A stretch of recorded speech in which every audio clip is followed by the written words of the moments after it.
खैरिए दोस्तों, क्या आप अपने आप से म्यूचुअल फंड चूज करने जा रहे हैं? तो आपको उन 5 रूल्स का ध्यान रखना आवश्यक है।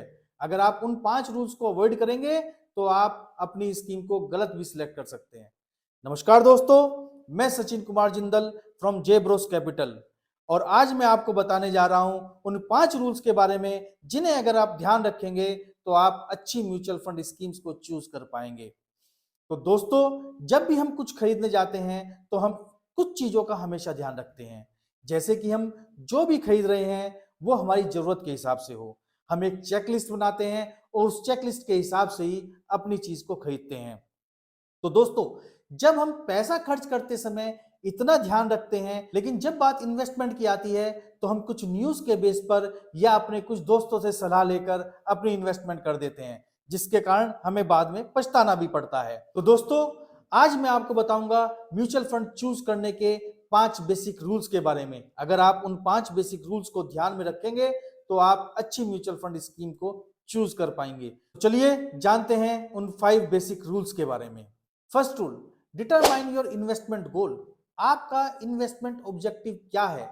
क्या आप अपने रिटायरमेंट के लिए करना चाहते हैं, या अपने बच्चों की एजुकेशन के लिए करना चाहते हैं, या आपको घर खरीदने के लिए करना चाहते हैं? तो हमें हमेशा इस बात का ध्यान रखना चाहिए कि हमारा इन्वेस्टमेंट गोल डिसाइड हो। Second rule, decide your risk appetiser. आपको यह पता होना चाहिए कि आपका रिस्क एपेटाइजर क्या है। अगर आपका रिस्क एपेटाइजर लो है, तो आप उन्हीं फंड को चूज करें जिनका रिस्क एपेटाइजर लो है।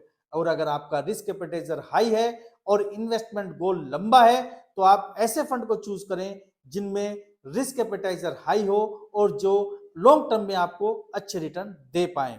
थर्ड रूल, आप जिस भी म्यूचुअल फंड स्कीम को चूज करने जा रहे हैं, आपको उसका इन्वेस्टमेंट ऑब्जेक्टिव भी देखना चाहिए कि उस म्यूचुअल फंड का इन्वेस्टमेंट ऑब्जेक्टिव क्या है।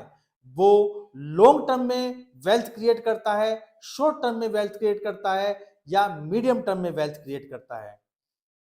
Fourth rule, look at the performance of mutual fund. उस म्यूचुअल फंड की पास्ट परफॉर्मेंस कैसी है? क्या उसने पास्ट में अच्छे रिटर्न्स दिए हैं? क्या उसकी पास्ट परफॉर्मेंस में कंसिस्टेंसी है? इन सब बातों का हमें जरूर ध्यान रखना चाहिए। Fifth rule, which is the very very important rule, diversify your portfolio. हम अपने पोर्टफोलियो को हमेशा डाइवर्सिफाई करें। जब भी हम भोजन करने बैठते हैं दोस्तों, तो हम अपनी भोजन की थाली में सब चीज रखते हैं। उसमें चावल भी होता है, उसमें रोटी भी होती है, उसमें सब्जी भी है, उसमें दाल भी है।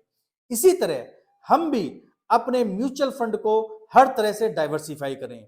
उसमें लार्ज कैप भी होना चाहिए, उसमें मिड कैप भी होना चाहिए, उसमें स्मॉल कैप भी होना चाहिए, उसमें डेट स्कीम भी होनी चाहिए, उसमें बैलेंस्ड फंड भी होना चाहिए, और उसमें इक्विटी म्यूचुअल फंड भी होना चाहिए। सो थैंक यू दोस्तों। आपको ये मेरा वीडियो कैसा लगा, आप मुझे प्लीज कमेंट बॉक्स में जरूर बताएं, और आप मेरे इस YouTube चैनल को सब्सक्राइब करें। धन्यवाद।